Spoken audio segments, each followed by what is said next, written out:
Hi, காணும் Pongal vlog பார்க்கலாமா?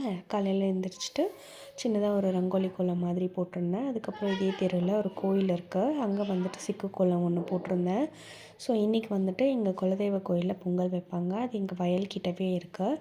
So ஊரில் இருக்கிற எல்லோரும் யார் யாருக்கெல்லாம் அது குலதெய்வமாக இருக்கோ எங்கள் பங்காளிங்க எல்லாருமே வந்துட்டு பொங்கல் பானை அந்த இதில் வச்சு எடுத்துகிட்டு வந்து சாமி கும்பிடுவாங்க. எல்லோரும் ஒன்றா பொங்கல் வச்சு படையல் போட்டு சாமி கும்பிடுவாங்க.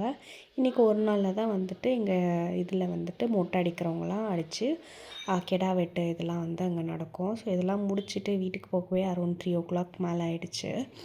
ஸோ அதுக்கப்புறம் ஈவினிங்கில் வந்துட்டு மார்னிங்லேருந்தே அந்த 2-3 நாளாக பொங்கலுக்கு வந்துட்டு விளையாட்டு போட்டியெல்லாம் பசங்களுக்கெலாம் வச்சுருப்பாங்க. அதுக்கு ப்ரைஸ் டிஸ்ட்ரிபியூஷன் ப்ளஸ் டான்ஸ் வந்துட்டு ஃபங்க்ஷன் மாதிரி பண்ணியிருப்பாங்க. அது ஸ்டார்ட் பண்ணதே 10 மணிக்கு ஸ்டார்ட் பண்ணி விடிய விடிய பண்ணின்னு இருந்தாங்க. நாங்கள் 1 o'clockலாம் போய் தூங்கிட்டேன். Happy living. இப்படி தான் என் பொங்கல் எல்லாம் போச்சு.